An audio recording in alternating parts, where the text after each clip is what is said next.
And this parent is Sir Manish Gupta, your English faculty, and welcome back to your channel Delta Defense Academy. Guys, आज मैं आप सबके सामने एक grammar की फाउंडेशन कोर्स के साथ आया हूं। बेसिकली इस क्लास में मैं क्या करा रहा हूँ कि इंग्लिश लैंग्वेज को सीखने के लिए क्या क्या प्री रेक्विजिट्स होने चाहिए और कैसे एक दूसरे को रिलेट करके इंग्लिश सीखा जाता है, इस टॉपिक के साथ आया हूं। तो आज का टॉपिक का नाम क्या है guys? Brainstorming on English grammar. Guys, before diving into the session, I have quick round of announcement. सारे लोगों के लिए एक अनाउंसमेंट है।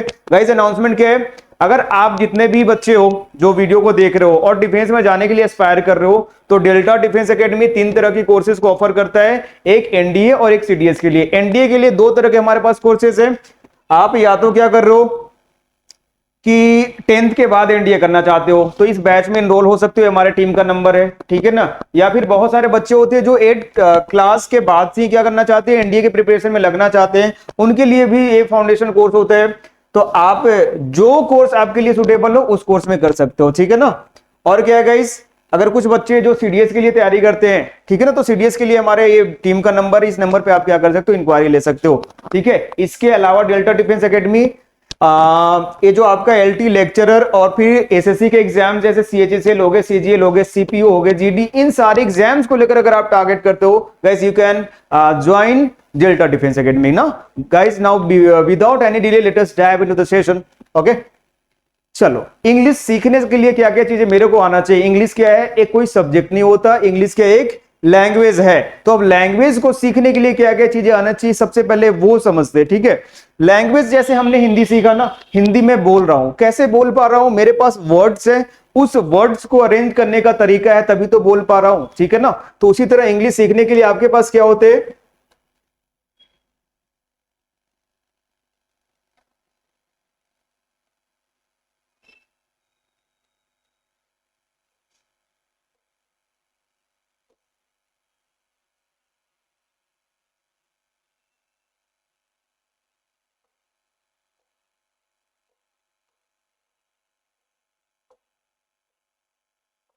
ठीक है गाइस। इंग्लिश सीखने का क्या तरीका होता है? किसी भी लैंग्वेज का सबसे छोटा सा यूनिट क्या होता है? लेटर, ठीक है। जैसे हमारे बॉडी है, हमारे बॉडी का सबसे छोटा सा यूनिट क्या होते हैं? सेल होता है। इन द सेम में लैंग्वेज का सबसे मोस्ट फंडामेंटल यूनिट क्या होता है? एक लेटर होता है। एग्जांपल एक देखना, क्यों एक सिस्टमैटिक तरीके से सीखना लैंग्वेज जरूरी क्यों है, ठीक है ना। अगर आपके बॉडी, कोई भी बॉडी का पार्ट है वो इन्फेक्टेड है, तो डॉक्टर एग्जामिन कैसे करता है? अगर मान लो इन डेप्थ में अगर उसके बारे में जानकारी लेना होता है, वो क्या करते हैं, उस बॉडी पार्ट के सेल को ले जाते हैं और उसको एग्जामिन करते हैं। इन द सेम वे अगर लैंग्वेज को बहुत अच्छे से समझना है तो आपको बहुत रूट लेवल से स्टार्ट करना होगा। किसी भी लैंग्वेज का रूट लेवल क्या होता है? लेटर होता है, ठीक है ना। इसी लेटर को आप कंबाइन जब करने जाते हो तो कंबाइन करने के बाद मेरा क्या बनता है? वर्ड्स बनते हैं, वर्ड बनते हैं और मीनिंगफुल सेंस होते हैं। और इन वर्ड और फ्रेज को जब वर्ड को कनेक्ट करते हो तो वो क्या बनते हैं? या तो फ्रेज बनता है या तो क्लॉज बनता है। और इसी फ्रेज और क्लॉज को मिलने से क्या बनता है? एक आपका सेंटेंस बनता है। जब आप सेंटेंस फॉर्मेशन सीख जाते हो, मतलब कि आप इंग्लिश में सेंटेंस बनाना सीख गए, तो मतलब उसी का तो छोटा सा रूप होता है कि आप जो इंग्लिश बोल रहे हो, लिख रहे हो, क्या है एक्चुअली सेंटेंस को मिलाकर सेंटेंस का तो कॉम्बिनेशन होता है। मतलब कि हमारा जर्नी क्या होता है किसी लैंग्वेज को सीखने के लिए, यहां से लेकर यहां तक कवर करना पड़ता है, ठीक है ना। चलो, अगर कोई लैंग्वेज है, मान लो मैंने वर्ड सीखा, लैंग्वेज का मतलब क्या है, ठीक है ना। थोड़ा सा इसका मतलब समझते हैं। इंग्लिश एक लैंग्वेज है, इस लैंग्वेज के लिए मेरे को क्या चाहिए? इंग्लिश लैंग्वेज का मेरे पास क्या चाहिए? वर्ड चाहिए। कि यार मेरे को अगर इंग्लिश सीखना है ना तो मेरे को इंग्लिश का वर्ड आना चाहिए। आप मान लो वर्ड तो सीख लिए, क्या वर्ड सीखने के बाद लैंग्वेज को मास्टर कर गए? क्या नहीं, वर्ड सीखने के बाद भी आपको वर्ड अरेंजमेंट आने चाहिए। अब वर्ड अरेंजमेंट का मतलब क्या होता है?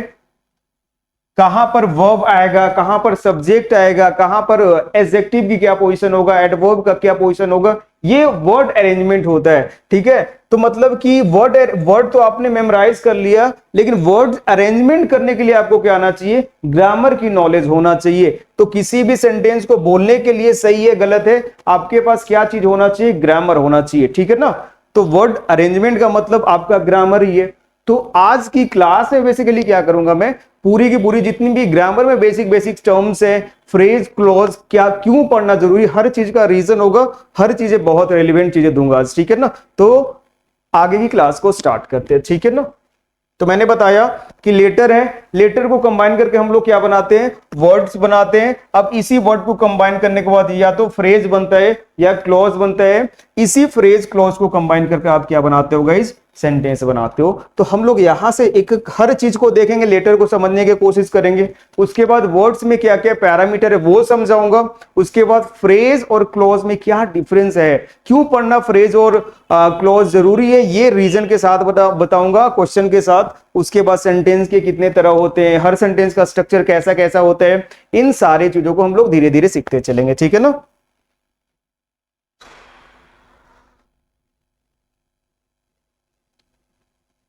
चलो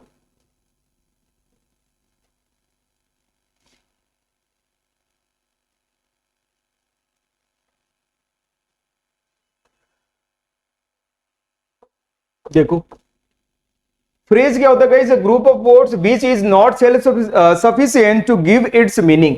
मतलब फ्रेज भी क्या है, एक ग्रुप ऑफ वर्ड है, क्लॉज भी क्या है, ग्रुप ऑफ वर्ड है, लेकिन दोनों में डिफरेंस क्या है। फ्रेज क्या होता है, बस सेंटेंस में आने के बाद एक एक्स्ट्रा इंफॉर्मेशन देता है, एक एडिशनल इंफॉर्मेशन देता है, लेकिन उसी ग्रुप ऑफ वर्ड्स को अगर सेंटेंस से बाहर निकाल दो उनका कोई मतलब नहीं होता। लेकिन फ्रेज क्लॉज के साथ क्या होते हैं, ये भी ग्रुप ऑफ वर्ड्स तो है, लेकिन इनके पास एक सब्जेक्ट होता है, एक वर्ब होता है। सबसे बड़ी बात, उस वर्ब का नेचर कैसा होना चाहिए, फाइनाइट होना चाहिए, और उनके पास कंप्लीट मीनिंग होता है ना। तो ग्रुप ऑफ वर्ड्स दोनों ही है। क्लॉज के अंदर क्या होता है, एक अपने पास सब्जेक्ट होना चाहिए, एक फाइनाइट वर्ब होना चाहिए, उनका सेंस मीनिंगफुल कुछ ना कुछ मीनिंग निकलता है। फ्रेज ग्रुप ऑफ वर्ड्स है, लेकिन इसमें क्या होता है, कोई मीनिंग नहीं होता, ऊपर से फाइनाइट वर्ब सब्जेक्ट अवेलेबल नहीं होता। तो उसी चीज को मैंने लिखा है, when it is set apart from the sentence it does not give any meaning, it is just used in the sentence to give information of information और कॉम्प्लीमेंट द क्लॉज और सेंटेंस। मतलब इनका काम क्या है कि जो भी क्लॉज है, जो सेंटेंस है, उनके मीनिंग को कॉम्प्लीमेंट करना, कंप्लीट करना, एक्स्ट्रा इंफॉर्मेशन देना, ये इनका काम होता है। अकेले जब इनको सेंटेंस से बाहर निकाल दोगे तो इनका कोई वजूद नहीं रहता, इनका कोई मतलब नहीं रहता, कोई मीनिंग नहीं रहता, ठीक है ना। लेकिन क्लॉज वहीं पे क्या है, a group of words which is self sufficient to give its meaning. एक ग्रुप ऑफ वर्ड्स हैं, लेकिन इसके अंदर सबसे पहला चीज बेसिक एटलीस्ट क्या चीजें होना चाहिए, आपके पास एक सब्जेक्ट होना चाहिए, एक फाइनाइट वर्ब या वर्ब फ्रेज होने चाहिए। फाइनाइट वर्ब क्या होता है बहुत अच्छे से समझना पड़ेगा, अभी बताता हूं, ठीक है ना। तो क्लॉज के पास सब्जेक्ट, एक फाइनाइट वर्ब होता है और इसका एक मीनिंगफुल सेंस होता है, ठीक है।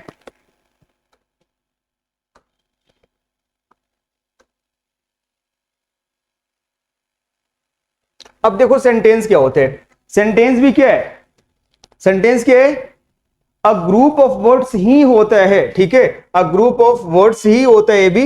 लेकिन इसमें क्या होता है, एक सेंटेंस के अंदर क्या होता है गाइस,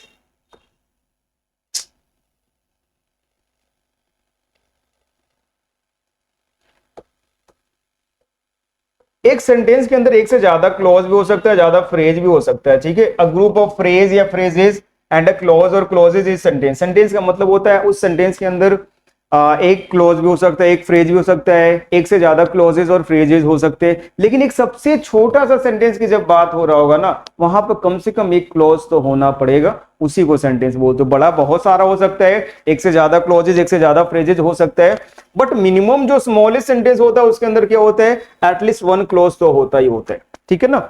तो कंक्लूजन क्या है, लेटर को कंबाइन करके हम लोग क्या बनाते हैं, वर्ड्स बनाते हैं। उसी वर्ड को कंबाइन करते हो तो या तो फ्रेज बनता है या तो क्लॉज बनता है। उसी फ्रेज और क्लॉज के कॉम्बिनेशन से आपका फाइनली क्या बनता है, सेंटेंस बनता है। फिर मैंने बताया फ्रेज और क्लॉज में डिफरेंस क्या होते हैं। फ्रेज भी ग्रुप ऑफ वर्ड है, क्लॉज भी ग्रुप ऑफ वर्ड है, लेकिन फ्रेज ग्रुप ऑफ वर्ड है, इनका काम यही होता है कि क्लॉज और सेंटेंस में आकर बस किसी के मीनिंग को, उनके सेंटेंस के मीनिंग को कॉम्प्लीमेंट करने का काम करता है, कंप्लीट करने का काम करता है। लेकिन उनको सेंटेंस से जब बाहर निकालकर पूछोगे आपका मतलब क्या है, उसका कोई मीनिंग नहीं होता। लेकिन क्लॉज के अंदर क्या होता है, उनके पास कंप्लीट मीनिंग होता है, एक सब्जेक्ट होता है और एक फाइनाइट वर्ब होता है, ठीक है ना। अब देखो फाइनाइट वर्ब होता क्या, सबसे पहले तो थोड़ा सा अच्छे से समझना, चीजें थोड़ा सा नई नई होगी, मुश्किल होगी, लेकिन आपको समझना होगा, ठीक है ना। अगर लॉजिकल होकर मैं आगे को सिखा पाऊं तो ये हर टर्म आपको समझ अच्छे से आना है, ठीक है ना। तो फाइनाइट वर्ब होता क्या है, देखो वर्ब को दो फॉर्म में कैटेगरी, बहुत अलग अलग बेसिस में वर्ब को कैटेगराइज करते हैं, लेकिन एक हम लोग अभी बस ये सीखेंगे कि फाइनाइट वर्ब और नॉन फाइनाइट, ये जो दो कैटेगरी है क्या क्या होता है। फाइनाइट वर्ब क्या होता है गाइस, सबसे पहले अगर कोई भी सेंटेंस आपके पास है, वो अगर सेंटेंस में आया है और आपको टेंस पहचानने में वो अगर वर्ब हेल्प कर रहा है तो पक्का फाइनाइट वर्ब होगा। ठीक है ना, फाइनाइट वर्ब का काम ही होता है कि आपको टेंस पहचान, जैसे कि कोई सेंटेंस मैंने लिख दिया, आप अगर बोल पा रहे हो उस वर्ब की हेल्प से कि ये प्रेजेंट इंडेफिनिट है, ये पास्ट कॉन्टिन्यूअस है, तो पक्का फाइनाइट वर्ब होगा। सबसे पहला इसका फीचर है। सेकेंड फीचर क्या है, finite verb it agrees according to its subject. हमेशा सेंटेंस जब लिखा होता है तो जो फाइनाइट वर्ब होता है वो अपने सब्जेक्ट के अकॉर्डिंग अपना फॉर्म बदल लेता है। अगर ही है तो प्लेज बोलते हो, लेकिन आई है तो क्या बोलते हो, प्ले बोलते हो। मतलब सब्जेक्ट मैंने चेंज करा, वो वर्ब ने अपना फॉर्म चेंज कर दिया। तो फाइनाइट वर्ब की दो फीचर होते हैं, एक टेंस दिखाने का काम करेगा, दूसरा अगर सब्जेक्ट है तो सब्जेक्ट के अकॉर्डिंग अपना फॉर्म बदलता है जैसा मेरा रिक्वायरमेंट होगा।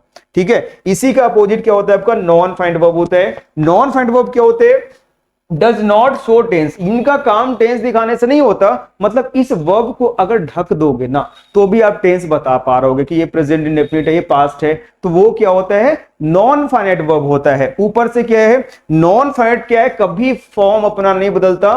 नॉन फाइनाइट को बस इतना समझना, वो जिद्दी होता है। कोई भी सब्जेक्ट डाल दो, कोई भी टेंस डाल दो, इनके ऊपर कोई फर्क नहीं पड़ता। तो याद करने का तरीका क्या है, फाइनाइट क्या होता है, एक फ्लेक्सिबल होता है, अपना फॉर्म बदलता है सब्जेक्ट के अकॉर्डिंग, ऊपर से टेंस दिखाता है। नॉन फाइनाइट वर्ब क्या होते हैं, जिद्दी होते हैं। जिद्दी का मतलब ये अपना फॉर्म नहीं बदलते, भैया हम ऐसे आने वाले हैं। ठीक है ना, चाहे आप टेंस बदल दो, चाहे सब्जेक्ट बदल दो, इनके ऊपर कोई फर्क नहीं पड़ता। ठीक है ना, दैट इज द डिफरेंस। कुछ एग्जांपल्स देखते हैं।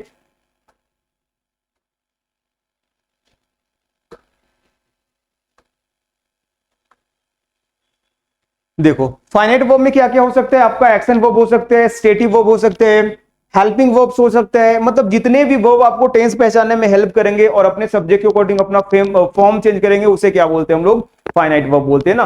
अब देखो एक्शन वर्ब, स्टेटिव वर्ब थोड़ा सा समझने की कोशिश करना। एक्शन वर्ब का मतलब क्या होता है, आप उस काम को करोगे ना तो थकोगे। मतलब that particular action consumes energy actually, मतलब उस काम को करने के बाद आपका एनर्जी लगता है, आप थकते हो। स्टेटिव वर्ब में क्या होता है, वहां उस काम को करने के बाद आप थकते नहीं हो। जैसे एग्जांपल देखना, he has been playing for 2 hours। अगर कोई बंदा 2 घंटे तक खेल रहा है तो वो एनर्जी कंज्यूम करेगा ना, इसीलिए प्ले यहां किस तरह का वर्ब है, आपका प्ले आपका एक्शन वर्ब है। लेकिन अगर ऐसा सेंटेंस बोल दूं, सी लुक्स ब्यूटीफुल, यहां पर लुक एक स्टेटिव वर्ब है, क्योंकि यहां पर ये वर्ब जो है इस काम में थकेगा नहीं। अगर कोई लेडी खूबसूरत लग रही है तो ऐसा आकर आपसे नहीं बोलेगी 2 घंटे बाद, यार मैं तो थक गई, ऐसा नहीं होता। इसीलिए वो स्टेटिव वर्ब होता है। एक्शन वर्ब में थकते हो, स्टेटिव वर्ब में नहीं थकते हो। हेल्पिंग वर्ब जो आपका ऑक्सिलरी वर्ब होता है, इज, एम, आर, हैज, अब डिटेल में वर्ब में देखेंगे। ठीक है, अभी बस ये क्लास में थोड़ा थोड़ा हर चीज जो नए नए टर्म्स हैं, इनका क्या मतलब है, ग्रामर में क्या इंपॉर्टेंस है, वो समझने की कोशिश करते हैं। ठीक है ना,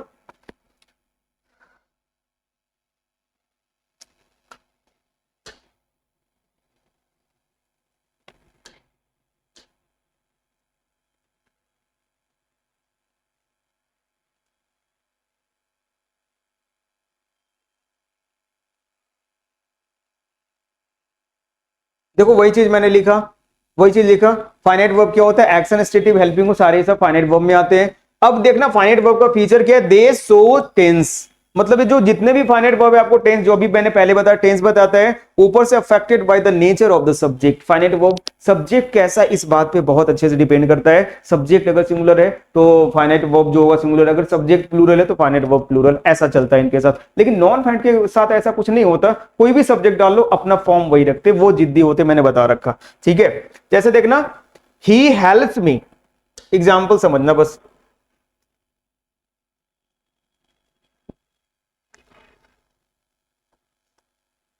देखना,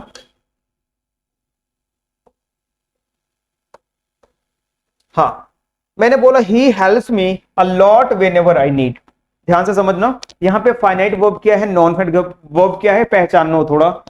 हेल्प्स क्या है, सबसे पहला टेंस बताने के लिए कौन सा वर्ब हेल्प कर रहा है आपको, ये वाला वर्ब हेल्प कर रहा है ना, तभी तो बोल पा रहे हो। सब्जेक्ट के साथ B1 B5 है, टेंस भी आगे को सिखाऊंगा, तो वो प्रेजेंट इंडेफिनिट है, तो पक्का टेंस तो दिखा रहा है। फाइनाइट वर्ब होगा। दूसरी बात देखना, ही था तो यहां पे हेल्प्स करा, आगे में मैंने सेम सेंटेंस को आगे में फॉरवर्ड करा तो आई के साथ नीड लगा, क्योंकि प्रेजेंट इंडेफिनिट टेंस में आई के साथ क्या होता है, प्लूरल वर्ब लगता है। प्लूरल वर्ब का मतलब एक बात और समझना, अगर नाउन में एस और ये से लगाते हो वो नाउन प्लूरल बनता है, लेकिन अगर वर्ब में एस और ये से लगाते हो तो वर्ब कैसा बनता है, सिंगुलर बनता है। तभी तो आप ही प्लेज बोलते हो, लेकिन दे प्ले बोलते हो, क्योंकि ही सिंगुलर है तो वर्ब भी सिंगुलर लगाते हैं, दे प्लूरल है तो वर्ब भी प्लूरल लगाते हैं। ठीक है ना, ठीक है, आगे देख लो। अब यहां पर क्या है, ये ही के अकॉर्डिंग अगर ही था तो हेल्प करा, आई था तो हेल्प करा। दूसरा बात, दो प्रॉपर्टी फाइनाइट वर्ब का टेंस दिखाने का काम कर रहा है, आप बोल पा रहे हो, क्योंकि अगर इसको ढक दोगे ना आप टेंस बता ही नहीं पाओगे। अगर मैं पूछूंगा बताओ इसका टेंस क्या है, आप टेंस बता नहीं पाओगे, इसीलिए क्या है आपका फाइनाइट वर्ब। देखो गाइस ये सब चीजें समझना क्यों जरूरी है, धीरे धीरे जब सब्जेक्ट वर्ब अग्रीमेंट तक पहुंचेंगे फिर समझा पाऊंगा। जो हम लोग सब्जेक्ट वर्ब अग्रीमेंट के लिए इतना सारा सा रूल पढ़ते हैं तो उसमें फाइनाइट वर्ब के लिए वो पढ़ते हैं, ना कि नॉन फाइनाइट के साथ होता है वो रूल। ठीक है ना, सब्जेक्ट और वर्ब का अग्रीमेंट जो होता है। अब देखना, सी looks very beautiful, see look है ना, वर्ब है। अब देखना ऊपर से टेंस बता रहा है, सिंपल प्रेजेंट टेंस, ऊपर से सी के अकॉर्डिंग लुक्स करा सॉरी, तो अपने सब्जेक्ट के अकॉर्डिंग अपना फॉर्म बदलता है, इसीलिए इसे क्या बोला, अगर आई करता तो लुक करना पड़ता, ये फाइनाइट वर्ब है, तो दैट इज फाइनाइट वर्ब। अब थोड़ा सा नॉन फाइनाइट का एग्जांपल देखना, फाइनाइट वर्ब टेंस दिखाएगा, सब्जेक्ट बदलोगे अपना फॉर्म चेंज कर लेगा सिचुएशन के अकॉर्डिंग। ठीक है ना, मतलब सिचुएशन का मतलब क्या है, टेंस में जो स्ट्रक्चर होगा उसके according.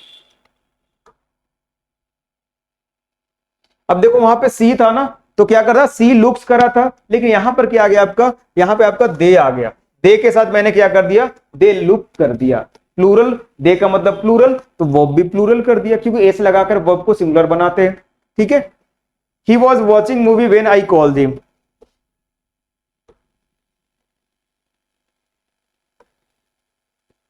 He was watching movie when I called him. अब देखना हेल्पिंग वर्ब है ना, हेल्पिंग वर्ब भी फाइनाइट वर्ब में ही आता है। ठीक है ना, क्योंकि वो अपना फॉर्म बदलता है सब्जेक्ट के अकॉर्डिंग। ही के साथ आपने क्या लगाया, ही के साथ आपने क्या लगाया, वॉज लगाया ना, लेकिन इसी सब्जेक्ट को मैंने चेंज कर दिया, दे लगाया, तो आपने क्या लगा दिया, वर लगा दिया, मतलब कि सब्जेक्ट के अकॉर्डिंग अपना फॉर्म बदल रहा है, पक्का क्या है, ये आपका फाइनाइट वर्ब है। बस ये कुछ फाइनाइट वर्ब का एग्जाम्पल था। अब जल्दी से देखते हैं नॉन फाइनाइट वर्ब। अब नॉन फाइनाइट का क्या है, प्रॉपर्टी क्या है, मैंने बोला वो ना तो टेंस दिखाएंगे ना ही आपका क्या करेंगे, वो सब्जेक्ट के अकॉर्डिंग चेंज करते, वो जिद्दी होते हैं, इनके ऊपर कोई फर्क नहीं पड़ता। ठीक है, अब नॉन फाइनाइट भी क्या होते हैं गाइस, तीन तरीके के होते हैं। नॉन फाइनाइट वर्ब कितने तरीके के होते हैं, तीन तरीके के होते हैं, जीरंड होता है, इन्फिनिटिव होता है और पार्टिसिपल होता है। जीरंड होता है, इन्फिनिटिव होता है और क्या होता है, पार्टिसिपल होता है। अब तीनों को थोड़ा समझना ध्यान से। जीरंड का मतलब भी होता है वर्ब की आईएनजी फॉर्म, ध्यान से सुनना, हर बात को दिक्कत नहीं आएगी, क्योंकि जीरंड और प्रेजेंट पार्टिसिपल में बहुत लोगों को दिक्कत होता है। अच्छे से अगर समझ लोगे इनका बेसिक फंक्शन क्या होता है तो आपको दिक्कत नहीं आएगी। जीरंड का मतलब होता है वर्ब की आईएनजी फॉर्म जब आपका सब्जेक्ट और ऑब्जेक्ट की तरह काम करने लग जाए ना, जैसे जीरंड जो होता है एक नाउन इक्विवेलेंट चीज होता है, मतलब कि नाउन जो काम करता है वो अगर वर्ब की आईएनजी फॉर्म करने लग जाए उसी को जीरंड बोलते हैं। मेरी बात ध्यान से सुनना, जो काम एक नाउन करता है वही अगर वर्ब की आईएनजी फॉर्म करने लग जाए उसी को क्या बोलते हैं, जीरंड बोलते हैं। मतलब नाउन का क्या काम होता है सेंटेंस में, सब्जेक्ट बन जाना, ऑब्जेक्ट बन जाना, कॉम्प्लीमेंट बन जाएगा। तो ये काम अगर कोई वर्ब की आईएनजी फॉर्म कर रहा है, सब्जेक्ट ऑब्जेक्ट बन रहा है, उसे क्या बोल दोगे, जीरंड बोल दोगे। ठीक है, इन्फिनिटिव का मतलब क्या होता है, 2+B1, ये सारे नॉन फाइनाइट है। नॉन फाइनाइट है इसका मतलब क्या है, ये आपको इन कोई भी वर्ब आपको टेंस पहचानने में हेल्प नहीं करेगा, ना ही इन वर्ब्स के ऊपर सब्जेक्ट का कोई असर पड़ेगा, कोई भी सब्जेक्ट लगा दो। ठीक है, अब देखो पार्टिसिपल क्या होता है, जैसे जीरंड एक नाउन के बराबर होता है, नाउन के जैसा काम करता है, उसी तरह पार्टिसिपल क्या होता है, एक एडजेक्टिव की तरह काम करता है। ध्यान से सुनना, फिर से चीजें बता रहा हूं, मेरे पास नाउन बहुत सारा था, लेकिन ग्रामेरियन ने क्या करा, क्या हम लोग वर्ब को एक नाउन की तरह काम करा सकते हैं, मतलब कि सब्जेक्ट बना सकते हैं, ऑब्जेक्ट बना सकते हैं क्या, तो वहीं से कॉन्सेप्ट अराइज हुआ जीरंड का, वर्ब की आईएनजी फॉर्म को सब्जेक्ट ऑब्जेक्ट पर रख देते हो, उसी को जीरंड बोलते हो। लेकिन ग्रामेरियन के पास बहुत सारा एडजेक्टिव था। एडजेक्टिव का काम क्या होता है? किसी नाउन और प्रोनाउन को क्वालिफाई या मॉडिफाई करना। He is honest, he is happy, he pronoun को क्वालिफाई करने का काम करे, इसीलिए वो एडजेक्टिव है। लेकिन उनके अंदर फिर भी क्या हुआ, उन्होंने सोचा क्या किसी वर्ब को एक एडजेक्टिव की तरह यूज कर सकते हैं? जैसे हमने किसी वर्ब को नाउन की तरह यूज करा था, उसी तरह किसी वर्ब को एडजेक्टिव की तरह यूज करते हैं। तो बोला हाँ कर सकते हैं, और पार्टिसिपल आया वहां से, ठीक है ना। पार्टिसिपल का मतलब ये होता है एक एडजेक्टिव की तरह काम करना। एडजेक्टिव का काम, बेसिक काम क्या, किसी नाउन और प्रोनाउन को मॉडिफाई करना। तो ठीक है एडजेक्टिव बोलोगे। लेकिन वर्ब की अगर आईएनजी फॉर्म दो तरीके के होते हैं, पास्ट पार्टिसिपल और present participle. Past present participle verb की आईएनजी होते हैं, लेकिन यहां पर वर्ब की आईएनजी सब्जेक्ट ऑब्जेक्ट बनता है, लेकिन यहां पर वर्ब की आईएनजी एक एडजेक्टिव की तरह काम करता है, मतलब एक नाउन और प्रोनाउन को मॉडिफाई करने का काम करेगा, ठीक है। और या फिर वर्ब की थर्ड फॉर्म को पास्ट पार्टिसिपल आप बोलते हो, ठीक है।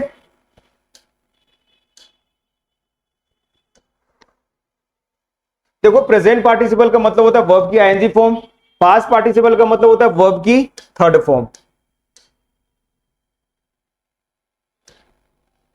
अब देखो प्रेजेंट पार्टिसिपल जो है ना, प्रेजेंट पार्टिसिपल है ना, ये क्या देता है आपको?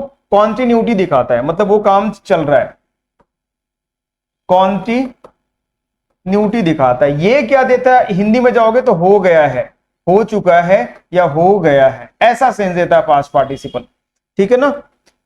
अब देखो कुछ क्वेश्चन है, identify finite and non finite verbs and it's kinds. जो भी सेंटेंस नीचे को दे रखा है, अब उसमें क्या करना है आपको? फाइनाइट और नॉन फाइनाइट वर्ब को आइडेंटिफाई करना है, करना। बस थोड़े बहुत क्वेश्चन कर लेते सो दैट कि आपके मन में कोई भी डाउट ना हो, ठीक है ना। अब देखना ये सब चीजें थोड़ा सा नया मिलता है, लेकिन आपको सीखना पड़ेगा, ठीक है ना। क्यों सीखना पड़ेगा? कि हर चीज अगर समझते हो, हर टर्म्स को समझते हो, फिर आपके लिए आगे की क्लास बहुत बेहतर, बहुत स्मूथ होगा। और मैं एक ही बात, हर बात पे ये बोलता हूं कि I will be very much logical, मतलब इतने सारे रूल्स एक बार में जो आपको लिखाए जाते हैं, उन सारे रूल्स को कहीं ना कहीं मैं कट करूंगा आगे, जैसे जैसे हमारी क्लास आगे चलते चलेगा ना। तो ब्रेन स्टॉर्मिंग की क्लास बहुत इंपॉर्टेंट होता है, और सबसे टफ भी थोड़ा होता है, अगर जो मेरे व्यूअर्स होते हैं उनके समझना, लेकिन आपने समझना है, आगे को बहुत हेल्प मिलेगा इस चीज का। I am assuring that particular thing, ठीक है, ठीक है ना। चलो, आई इंजॉय डांसिंग, एक इंजॉय यहां पर वर्ब है, एक डांसिंग यहां भी वर्ब है, इंजॉय डांसिंग, सारे वर्ब को मैंने अंडरलाइन कर दिया, डांसिंग, ठीक है। ध्यान से समझने की कोशिश करना। डांसिंग, मैंने डांसिंग को वर्ब की आईएनजी फॉर्म को इतने तरीके से लिखा, आई इंजॉय डांसिंग अलोन। इसी सेंटेंस को थोड़ा सा रिफ्रेश कर दिया, I enjoy the party, I enjoy the party. एक बात याद रखना, सब्जेक्ट वर्ब पहचानना आना चाहिए, वो आगे बताऊंगा, वर्ड की पार्ट है ना। अभी बस ये क्या चल रहा है, बस फाइनाइट वर्ब नॉन, ताकि मैं क्लॉज को समझा पाऊं, ठीक है ना।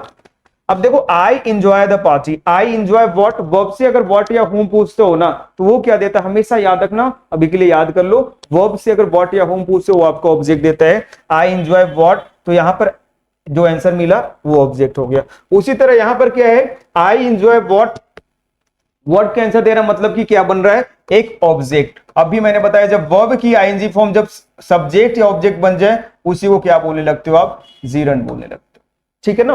अब देखना थोड़ा सा आगे को, I enjoy dancing alone in the party, ठीक है ना। अब देखना यहां पर टेंस पहचानने के लिए कौन सा वर्ब हेल्प कर रहा है, बोलो। अगर मैं आपसे पूछूं बता भाई मेरे को इसका टेंस क्या है, तो आपको कौन सा वर्ब हेल्प कर रहा है? ये इंजॉय वाला वर्ब हेल्प कर रहा है। कौन सा कर रहा है? कि प्रेजेंट इंडेफिनिट टेंस है। ये आपको टेंस पहचानने में हेल्प कर रहा है क्या? बिल्कुल नहीं कर रहा, तो पक्का नॉन फाइनाइट वर्ब होगा, ये आपका फाइनाइट वर्ब होगा। दूसरी बात देखना, फिर he enjoy dancing alone in the party.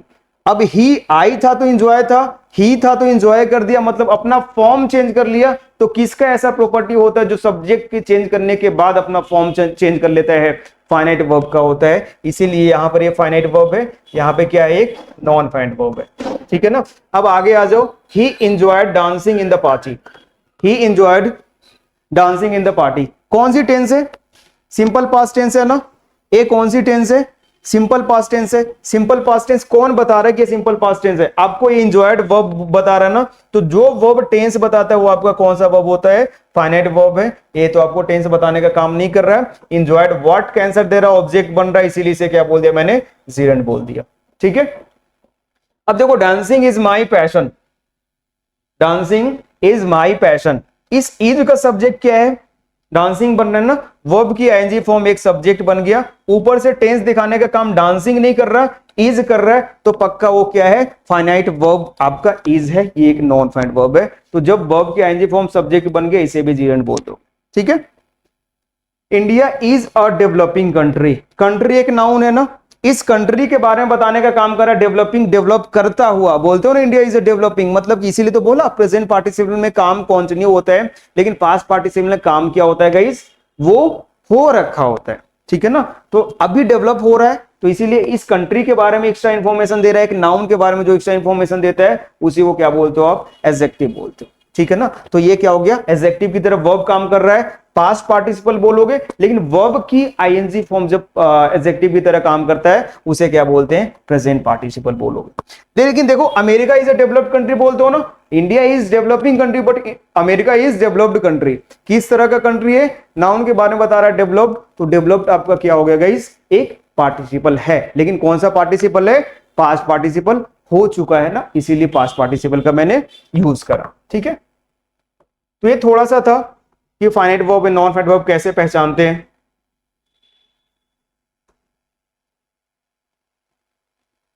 अब थोड़ा सा देखना, अब इस सेंटेंस में क्या है आपको? सॉरी,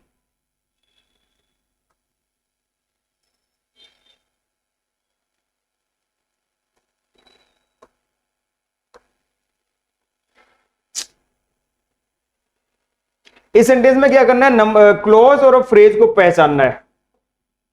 क्या करना है आपको?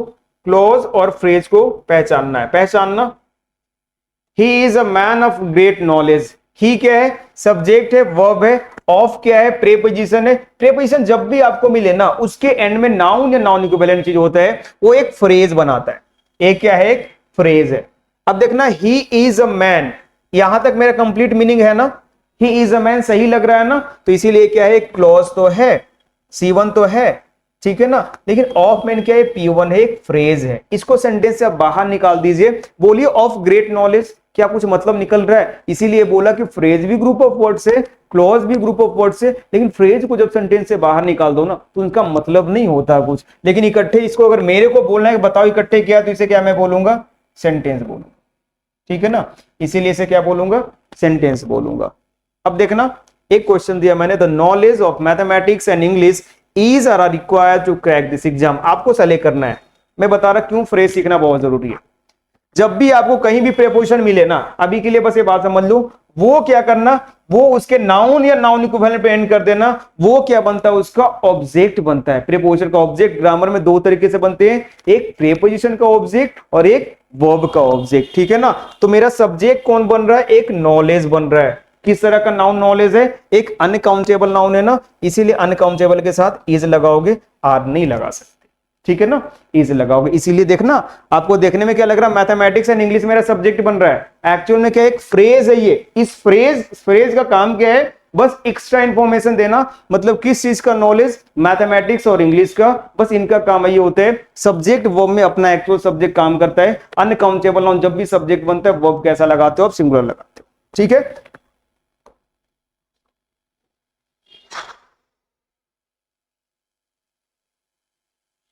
एक और क्वेश्चन बस देख लो, ज्यादा डिटेल में आगे को करेंगे ना। Oh sorry,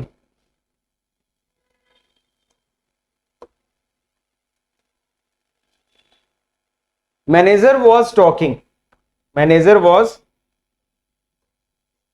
talking about. About एक प्रीपोजिशन फिर से मिला ना। अब देखना, ऐसा नहीं कि प्रीपोजिशनल फ्रेज, बहुत तरीके के फ्रेज होते हैं, बट बस आपको करना ये कि उसको सेंटेंस से बाहर निकाल दो, मतलब समझ नहीं आएगा। About the current issues in the meeting. अब देखो, मैनेजर वॉज टॉकिंग बोल रहा है ना, सब्जेक्ट मेरे को मिल गया, एक फाइनाइट वर्ब मिल गया।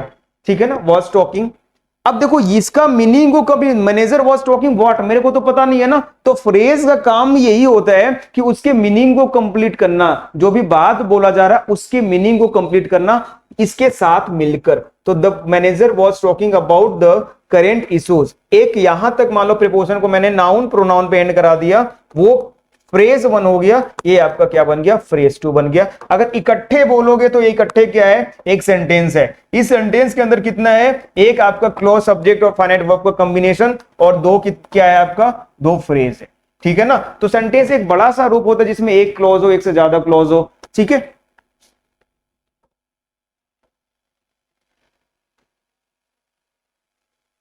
देखना, ही आस्क्ड मी, एक बस देख लो जल्दी जल्दी से देख लो, he asked me whether I had dinner.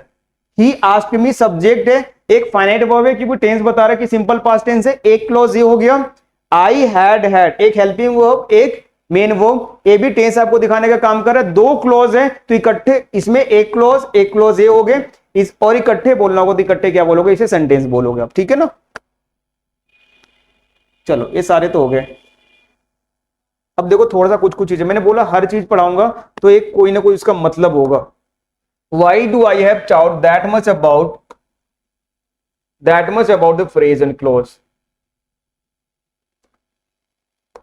देखो फ्रेज क्लोज का मतलब समझना, ठीक है ना, क्यों जरूरी हो जाता है, क्योंकि अगर मान लो बहुत बड़ा सा आपके पास सेंटेंस होगा, ठीक है ना, बहुत बड़ा सा सेंटेंस होगा, तो आपके पास एकमात्र तरीका होगा कि उस बड़े सेंटेंस को फ्रेज और क्लोज में उसको ब्रेक कर दो। फ्रेज और क्लोज में कैसे ब्रेक करते हैं आगे बेसिकली, अभी फ्रेज और क्लोज और डिटेल में आएगा, बस ओवरव्यू दे दिया कि फ्रेज ये होता है, क्लोज होता है। अब देखो जैसे लेटर है, वर्ड आऊंगा, फ्रेज क्लोज वहां पर डिटेल में होगा, तो बस अभी ओवरव्यू दे दिया ना। तो फ्रेज और क्लोज आपको हेल्प क्या करता है, अगर बड़ा सा सेंटेंस है उसको ब्रेक कर दो और उसको अंडरस्टैंड करने में, उसके मीनिंग को अंडरस्टैंड करने में आपको क्या करता है, वो हेल्प करता है। और एक्चुअल में सब्जेक्ट वर्ब अग्रीमेंट में भी एक्चुअल सब्जेक्ट को फाइंड आउट करने में भी आपका हेल्प करता है, ठीक है ना। तो देखो इसीलिए मैंने it helps you break the bigger sentence into small segments and understand it. Breaking the entire sentence into phrase and clauses will help you tackle your questions of subject verb agreement. पूरा बड़ा सा sentence है, भयानक सा sentence अगर दे रखा है, उस भयानक से सेंटेंस को फ्रेज क्लोज में ब्रेक कर दो तो आपको सब्जेक्ट वर्ब अग्रीमेंट के क्वेश्चन करने में आपको कहीं ना कहीं हेल्प करता है। चलो देखो कुछ क्वेश्चन देखो। देखो जब भी प्रीपोजिशन दिखे, ठीक है जी, आपको जब भी प्रीपोजिशन दिखे उसको क्या करना कि हमेशा क्या करना, कोई नाउन या नाउन इक्विवेलेंट पे एंड करा देना, तो वो क्या बनाता है, प्रीपोजिशनल फ्रेज, सब्जेक्ट हो गया। वो इकट्ठे कोई प्रीपोजिशन को उठाना, कोई नाउन या नाउन इक्विवेलेंट, नाउन इक्विवेलेंट में क्या क्या आ सकता है, प्रोनाउन आएगा, अगर प्रीपोजिशन के बाद प्रोनाउन आता है तो ऑब्जेक्टिव केस का आता है, कोई जीरंड आ सकता है, ऐसा कोई इन्फिनेटिव ये आ सकता है, नाउन क्लॉज आ सकता है, कोई भी चीज आ सकता है, वो क्या बनाता है, एक प्रीपोजिशनल फ्रेज बनाता है, ठीक है ना। Here noun and noun equivalent is the object of the preposition, ये जो भी चीज बनता है इस प्रीपोजिशन का आपका ऑब्जेक्ट बनता है, ठीक है।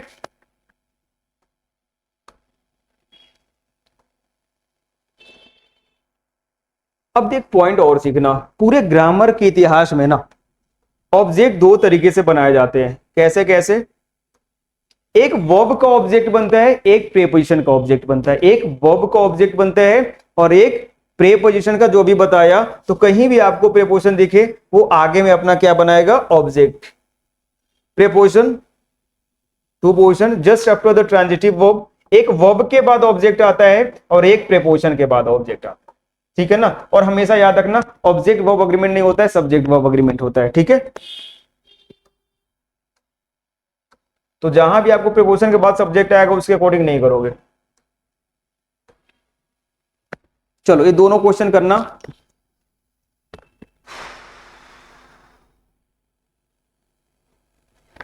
मैंने क्या बोला, some of the all, of preposition आया ना, इसको नाउन या प्रोनाउन पे इसका एंड करा दिया, ये क्या बना दिया आपका, एक प्रीपोजिशनल फ्रेज बना दिया, एक फ्रेज बना दिया, किस तरह का, प्रीपोजिशनल फ्रेज बना दिया, ठीक है ना। अब श्रम क्या है, सम मेरे को पता नहीं किस चीज को रेफर कर रहा है, तो आपका जो फ्रेज है वो क्लियर कर रहा है कि ये सम जो है ना आयल को रेफर कर रहा है। एक अनकाउंटेबल, जब तक आप याद रखोगे अनकाउंटेबल नाउन जब भी एक सब्जेक्ट बनता है ना, तो वो वर्ब कैसा लेता है, सिंगुलर लेता है, क्योंकि uncountable noun is always stated as singular subject in the entire grammar, ठीक है ना। अब इंटायर ग्रामर में क्या सिंगुलर सब्जेक्ट की तरह होता है, तो ये सम मतलब क्या है कि कोई अनकाउंटेबल नाउन को रेफर कर रहा है, इसीलिए मैंने इज का करा, आर का यूज नहीं करा। इसी सेंटेंस को मैंने थोड़ा सा चेंज कर दिया, सम ऑफ द बुक्स, इज नहीं करना पड़ेगा, आर। देखो यहां भी सम था, यहां ये क्या है, फ्रेज है। ये फ्रेज एक्स्ट्रा इंफॉर्मेशन दे रहा है कि ये सम किसके बारे में रेफर कर रहा है। यहां पर एक्स्ट्रा इंफॉर्मेशन दिया कि ये जो सम है अनकाउंटेबल नाउन को रेफर कर रहा है, इसीलिए मैंने सिंगुलर वर्ब लगाया। यहां पर सम क्या कर रहा है, एक प्लूरल नाउन को प्लूरल काउंटेबल नाउन को दिखा रहा है, इसीलिए अपने को आर करना पड़ा। समझ रहे हो ना। जब सब्जेक्ट का नेचर आपका वेग हो जाए ना, मतलब कि आपको क्लियर है ही नहीं कि वो सिंगुलर को रेफर कर रहा है, अनकाउंटेबल को कर रहा है या प्लूरल काउंटेबल को, वहां पर आपका फ्रेज जो है ना बहुत इंपॉर्टेंट रोल प्ले करता है उस सेंटेंस के मीनिंग को समझने के लिए, उस सेंटेंस के नेचर को समझने के लिए। अगर यहां पर फ्रेज नहीं होता तो आपके मन में डाउट आता, यार मेरे को अनकाउंटेबल होगा तो सिंगुलर लगाना पड़ेगा, अगर प्लूरल होगा तो प्लूरल काउंटेबल होगा तो वर्ब को प्लूरल लगाना होगा। तो फ्रेज का ये काम है, वो सेंटेंस में क्लॉज में आता है, उस नाउन को जो वहां पर उसके मीनिंग को कंप्लीट करने का काम करता है, या जिस चीज के बारे में है उसके लिए एक एक्स्ट्रा इंफॉर्मेशन देने का काम करता है। इसीलिए फ्रेज समझना बहुत जरूरी है। ये नहीं कि आपने सम को देखा हर टाइम प्लूरल प्लूरल लगाए जा रहे हो, आपको क्या होगा, इस आगे फ्रेज को भी देखना पड़ेगा। अनकाउंटेबल को रेफर कर रहा है तो सिंगुलर लगाया, अगर प्लूरल काउंटेबल को दिखा रहा है तो मैंने प्लूरल लगाया। फिर से मेरा ऑफ दिखा ना, प्रीपोजिशनल फ्रेज बनाएगा, नाउन एक इसका ऑब्जेक्ट यहां पर मिल गया, एक ऑब्जेक्ट इसका बन गया, ये दोनों मेरा सब्जेक्ट नहीं हो सकता, मेरा क्या बनेगा, ये दोनों पीस प्रीपोजिशन का ऑब्जेक्ट बनेगा, क्योंकि मैंने बोला है पूरे ग्रामर में जाओ तो या तो प्रीपोजिशन के बाद ऑब्जेक्ट बनता है या तो ट्रांजिटिव वर्ब के बाद बनता है। तो ये दोनों जो क्या है, नाउन या नाउन इक्विवेलेंट आपका ऑब्जेक्ट बन गया। तो मेरा इस वाले वर्ब का सब्जेक्ट कौन बन रहा है, नॉलेज बन रहा है, क्योंकि ऑब्जेक्ट वर्ब अग्रीमेंट नहीं पढ़ते हम लोग, सब्जेक्ट वर्ब अग्रीमेंट पढ़ते हैं। हम लोग ऑब्जेक्ट वर्ब अग्रीमेंट नहीं पढ़ते, हम लोग सब्जेक्ट वर्ब अग्रीमेंट करते हैं, क्योंकि ये एक प्रीपोजिशन का ऑब्जेक्ट बन गया है, ठीक है ना। तो नॉलेज एक अनकाउंटेबल है, अनकाउंटेबल नाउन के साथ सिंगुलर वर्ब लगाते हैं, इसीलिए अपने को क्या करना होगा, इज करना होगा। अब इसी सेंटेंस को मैंने थोड़ा सा चेंज करके लिखा, मैथमेटिक्स एंड इंग्लिश इज और आर माय फेवरेट सब्जेक्ट। अब आपका सब्जेक्ट कौन बन रहा है, दो बन रहा है, मैथमेटिक्स और इंग्लिश दोनों बन रहा है ना, इसीलिए मैंने वर्ब को क्या करा, अब मैं क्या करा, आर करना पड़ा। यहां पर सब्जेक्ट बन रहा था मैथमेटिक्स एंड इंग्लिश, लेकिन यहां पर ऑब्जेक्ट बन रहा था, इसलिए ऑब्जेक्ट के अकॉर्डिंग हम लोग वर्ब नहीं लगाते हैं, सब्जेक्ट के अकॉर्डिंग लगाए, ठीक है ना। ये आपको जरूरी है, जब भी आप कोई भी लैंग्वेज को सीख रहे हो तो फ्रेज क्लॉज की समझ बहुत अच्छे से होना चाहिए। सेंटेंस करना, देखो कितना बड़ा सा सेंटेंस है, आप अगर करने जाओ तो क्वेश्चन गलत कर लो सब्जेक्ट वर्ब एग्रीमेंट से। बेसिकली अभी मैं दिखा रहा हूं कि क्यों ये सब चीजें समझना बहुत जरूरी है। अभी सब सिस्टमैटिक चलेगा, अभी सारा क्या चल रहा है गाइस, ओवरव्यू चल रहा है, तो चीजें हर चीजें बताने की कोशिश कर रहा हूं, लेकिन फिर हम लोग सिस्टमैटिक लेटर के बारे में, ग्रामर की क्या रोल है, वर्ड के बारे में ग्रामर की क्या रोल है, वो सारी चीजें देखेंगे, ठीक है ना। चलो, the appeal of the victim,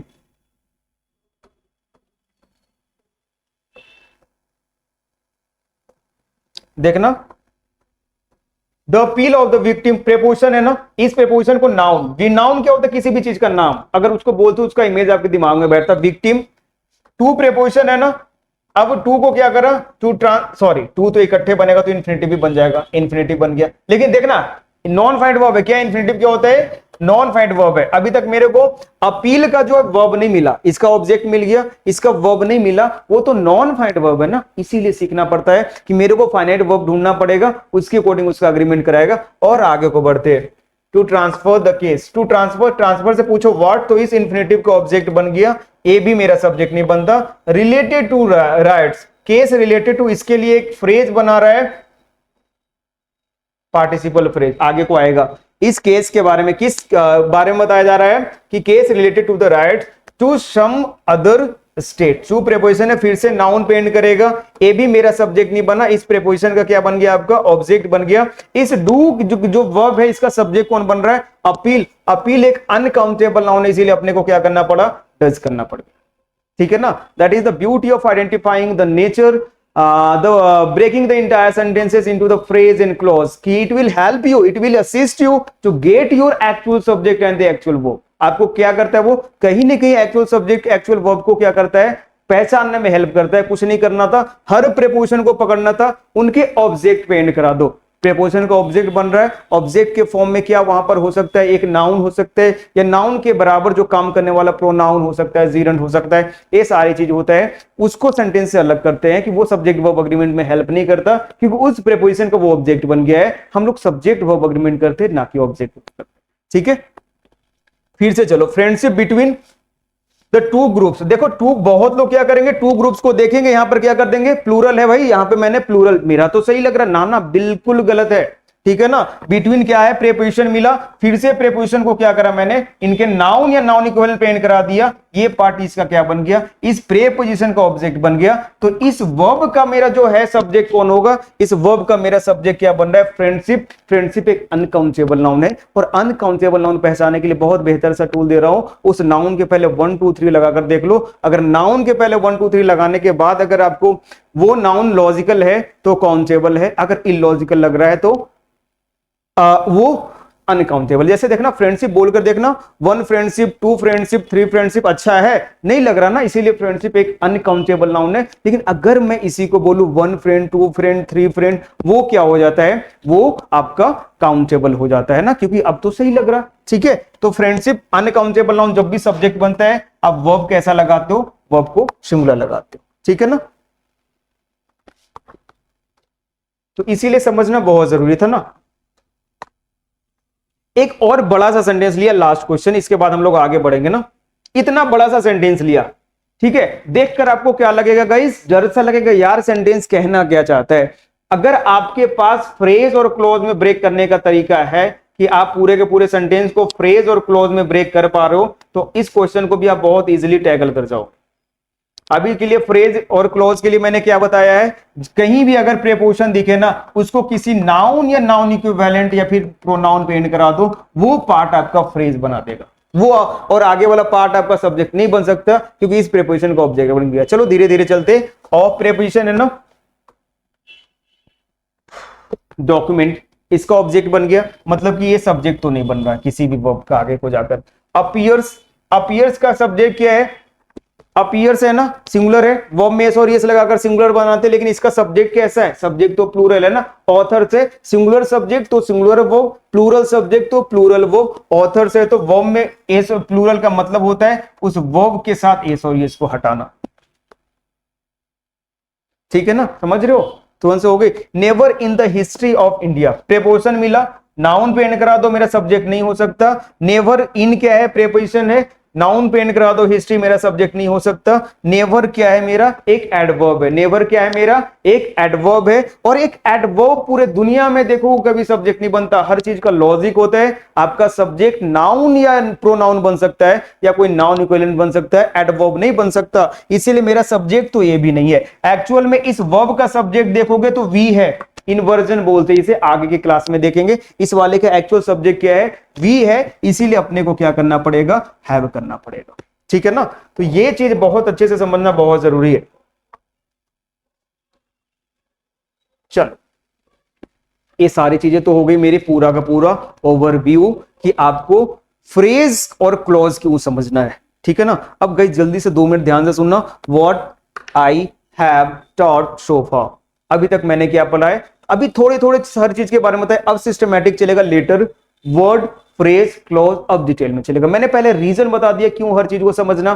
देखना, मैंने जर्नी को स्टार्ट करा लेटर से, लेटर के बारे में बोला किसी भी लैंग्वेज का सबसे छोटा सा यूनिट है, उसके बारे में डिटेलिंग अब करूंगा, वहां पर उतना ही बताया। उसके बाद मैंने फिर बताया आपको वर्ड, वहां पर वर्ड के बारे में आपको क्या बताया, अगर किसी भी लैंग्वेज को मास्टर करना है तो language is all about the word and words and the word arrangement. ठीक है, उस वर्ड का मीनिंग और उस जो भी वर्ड है उसको अरेंज कैसे करो, उसके वही तो लैंग्वेज है।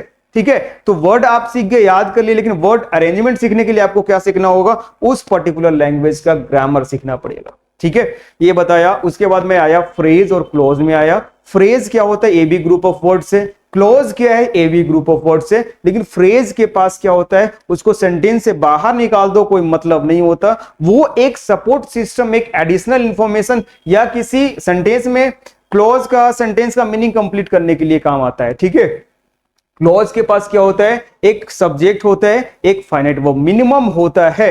एक सेंटेंस के अंदर एक क्लॉज हो सकता है, एक से ज्यादा क्लॉज हो सकते हैं, और बहुत सारा फ्रेजेस क्लॉजेज हो सकते हैं। ठीक है ना, ये सेंटेंस हो गया। ठीक है, और मैंने फिर बताया कि सबसे छोटा सा दुनिया का सेंटेंस लोग उसके अंदर एक क्लॉज तो होगा। ठीक है ना, फिर उसके बाद बताया कि फाइनाइट वर्ब और नॉन फाइनाइट वर्ब कैसे पहचानते हैं। फाइनाइट वर्ब का नेचर होता है कि कोई भी अगर वर्ब आपको टेंस पहचानने में हेल्प कर रहा है, उसे क्या बोलोगे आप, फाइनाइट बोलोगे। अगर कोई ऐसा वर्ब है जो आपको टेंस पहचानने में हेल्प नहीं कर रहा, उसके ऊपर टेंस का कोई फर्क नहीं पड़ रहा, वो वर्ब नॉन फाइनाइट होता है। उस वर्ब को बस ढक दो, सिंपल सा तरीका मैंने बताया, उस वर्ब को ढक दो। अगर उस वर्ब को ढकने के बाद आपको टेंस पता नहीं चल पा रहा, अगर आप बता नहीं पा रहे हो कि वो जो सेंटेंस लिखा है वो किस टेंस का है, वो पक्का क्या होगा, फाइनाइट वर्ब होगा। अगर उसको ढकने के बाद टेंस, उसे ढकने के बाद भी अगर टेंस को बता पा रहे हो, तो पक्का क्या होगा, वो नॉन फाइनाइट वर्ब होगा। और फाइनाइट वर्ब क्या होता है, सब्जेक्ट वर्ब अग्रीमेंट में पार्टिसिपेट करता है। अगर सब्जेक्ट सिंगुलर है तो फाइनाइट वर्ब सिंगुलर, अगर सब्जेक्ट प्लूरल है तो finite verb singular, sorry plural. और नॉन फाइनाइट वर्ब का कोई सब्जेक्ट के ऊपर नहीं होता। मैंने बोला नॉन फाइनाइट क्या होता है, जिद्दी। ठीक है, तो दैट इज ऑल अबाउट। ठीक है, आगे देखते हैं। मैंने बोला अब चीजें चलती है सिस्टमैटिक। ठीक है ना, अब क्या चलेगा, चीजें सिस्टमैटिक चलेगा। ठीक है गाइस, तो देखो सबसे छोटा सा यूनिट किसी भी लैंग्वेज का क्या होता है, आपका लेटर होता है। ठीक है ना, सबसे छोटा सा यूनिट क्या होता है किसी भी लैंग्वेज का, लेटर होता है। इसीलिए मैंने डेफिनेशन लिखा, most fundamental unit of any language. कोई भी लैंग्वेज सीखते हो, जैसे बॉडी है, बॉडी का सबसे छोटा सा यूनिट क्या होता है, सेल होता है। इन द सेम वे किसी भी लैंग्वेज का छोटा सा यूनिट क्या होता है, लेटर होता है। इसके बाद आते हैं कि थोड़ा सा लेटर और अल्फाबेट में भी लोग कंफ्यूज होते हैं कि अल्फाबेट को भी क्या समझते हैं, लेटर ही समझते हैं, but it is wrong actually. ठीक है, लेटर का, अल्फाबेट का मतलब आपके पास एक कंटेनर है, एक कंटेनर में बनाया, उस कंटेनर के अंदर एबीसीडी को भर दिया, इस कंटेनर का नाम अल्फाबेट होता है। ठीक है, इसीलिए क्वेश्चन भी पूछा जाता है कि अल्फाबेट को अल्फाबेट से लिख सकते हैं कि नहीं लिख सकते। तो आपके बुक में मिलेगा ऐसा लिखा हुआ कि अल्फाबेट से नहीं बोल सकते हो, लेकिन लैंग्वेज है, लैंग्वेज में बहुत वेरिएशन हो सकता है। किस केस में आप अल्फाबेट से बोल सकते हो, किस केस में नहीं बोल सकते हो, समझना भी बहुत जरूरी है। कंटेनर अगर एक है तो अल्फाबेट्स क्या करोगे आप, ए के साथ नहीं बोलोगे। अच्छा एक एग्जांपल देखते, क्लास का एग्जांपल लेते। ठीक है, क्लास में स्टूडेंट्स कितने, उसके अंदर स्टूडेंट्स तो बहुत सारे हैं, लेकिन क्लास के बाहर आकर देखो क्लास कितना है, कंटेनर कितना है, एक है, उसी कंटेनर का नाम अल्फाबेट होता है। ठीक है ना, तो अगर एक लैंग्वेज है तो उसके अंदर में सर्टेन सेट ऑफ लेटर्स होता है, उसी सेट ऑफ लेटर्स को, उसी कंटेनर को अल्फाबेट बोलते हैं। तो एक लैंग्वेज अगर होगा अल्फाबेट बोलोगे, अगर एक से ज्यादा लैंग्वेज होगा तो अल्फाबेट्स बोल सकते हो। चलो एग्जांपल देखना,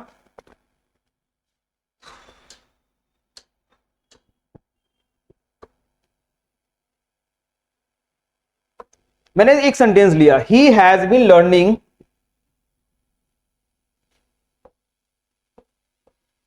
मैंने एक सेंटेंस लिया, he has been learning English for many years but he is yet to learn the alphabet.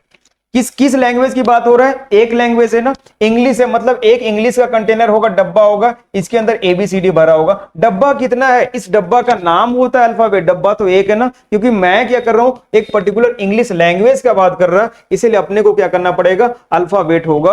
Alphabets करोगे गलत हो जाएगा। लेकिन मैंने मान लो ऐसा अगर बोलने लग गया, there is are many alphabets use in the world, अब पूरे दुनिया की बात करने लग गए, बहुत सारा दुनिया में लैंग्वेज होता है, इंग्लिश होता है, स्पेनिश होता है, फ्रेंच होता है। अब मेरे पास कंटेनर क्या होंगे, ढेर सारे होंगे। इस कंटेनर के अंदर भले ही लेटर्स हैं, लेकिन अब क्या हुआ, कंटेनर्स हमारे पास ढेर सारे होंगे। एक से जब ज्यादा चीजें होता है तो क्या होता है, वो प्लूरल होता है, तो आप आर भी लगाओगे और यहां पर अल्फाबेट्स भी बोलना पड़ेगा। ठीक है ना, अब आगे को आ जाओ, I have the knowledge of the alphabet या alphabets of English and French. दो कंटेनर हो गया, इंग्लिश का अलग कंटेनर होगा, फ्रेंच का अलग कंटेनर होगा, इसीलिए अब आपको क्या सेलेक्ट करना पड़ेगा, अल्फाबेट्स करना पड़ेगा। तो लैंग्वेज सीखने के लिए ये नहीं कि आप रूल याद करके बैठ रहे हो कि अल्फाबेट के साथ एस नहीं लगाते, लैंग्वेज बोलने का अलग अलग तरीका होता है। अगर मैं एक कंटेनर को रेफर करूं तो आप क्या करोगे, उसे अल्फाबेट ही बोलना पड़ेगा। अगर एक से ज्यादा कंटेनर की बात करने लग जाऊं तो अल्फाबेट्स बोल सकते हो।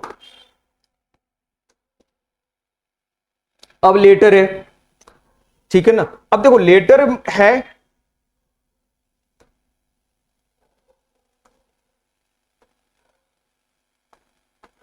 ठीक है, लेटर है तो अब रिटेन इंग्लिश की बात, अब एक होता है इंग्लिश हम लोग बोलते हैं, एक इंग्लिश क्या होता है लिखते हैं। अगर रिटेन इंग्लिश की बात करो ना तो लेटर को दो पार्ट में डिवाइड किया जाता है, that is vowel and consonant. इसे एक्चुअली पढ़ते वोवेल नहीं भावुल पढ़ते हैं, ये 5 AEIOU, लेकिन when it comes to using all these मतलब इनका कोई प्रैक्टिकल यूज नहीं है, आपके बुक तक ही सीमित है जो हमने बचपन में पढ़ा है। ठीक है, फिर क्या होता है, किस तरह का होते हैं, कॉन्सोनेंट लेटर्स होते हैं जो आपने बचपन से पढ़ा है। ठीक है, अब देखो लेकिन जब इंग्लिश बोलने की बात आती है ना, इंग्लिश बोलने का बात आता है,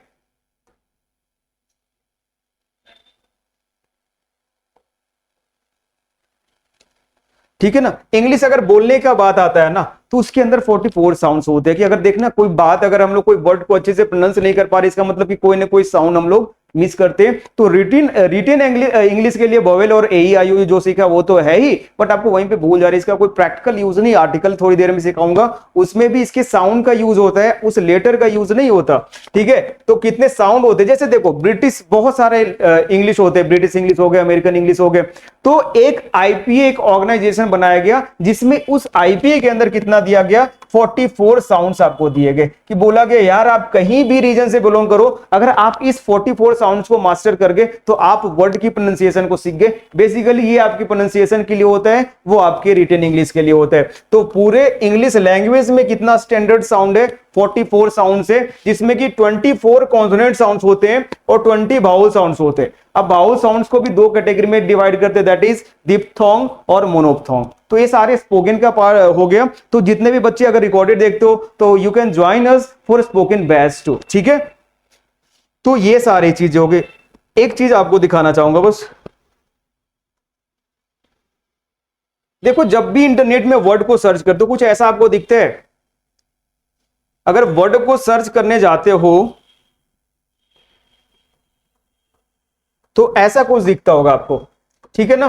जैसे प्रोग्राम, मैंने दो स्पेलिंग क्यों लिखा प्रोग्राम का, मैंने बोला ना कि ऐसे बहुत सारे इंग्लिश के टाइप्स है, Canadian, Australian, British, American, but सबसे ज्यादा प्रिवेलेंट क्या होता है, दो तरीके के होते हैं, अमेरिकन इंग्लिश और ब्रिटिश इंग्लिश। लेकिन हम लोग जब तक एग्जाम में बैठते तब तक हम लोग क्या करते हैं, ब्रिटिश इंग्लिश को फॉलो करते हैं ना। तो प्रोग्राम का दो स्पेलिंग होते हैं, इसे बोलते हैं ब्रिटिश इंग्लिश, इसे बोलते हैं अमेरिकन इंग्लिश। तो अमेरिकन और ब्रिटिश में स्पेलिंग का भी फर्क होता है, प्रोनाउंसिएशन का भी फर्क होता है। तो थोड़ा सा ऑब्जर्व इस बात को भी करना है।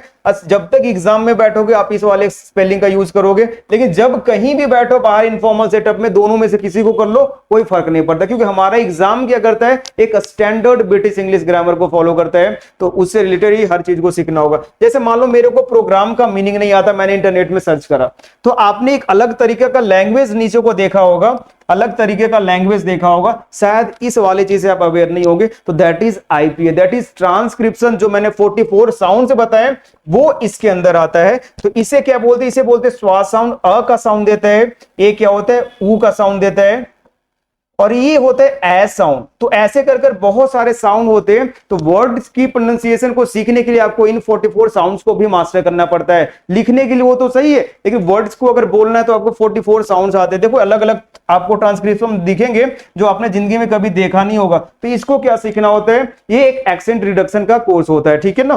तो उसमें ये सीखा जाता है। तो बस ये बेसिक थोड़ा सा बता दिया ताकि आपको समझ हो चीजों को। अब दूसरा क्वेश्चन आता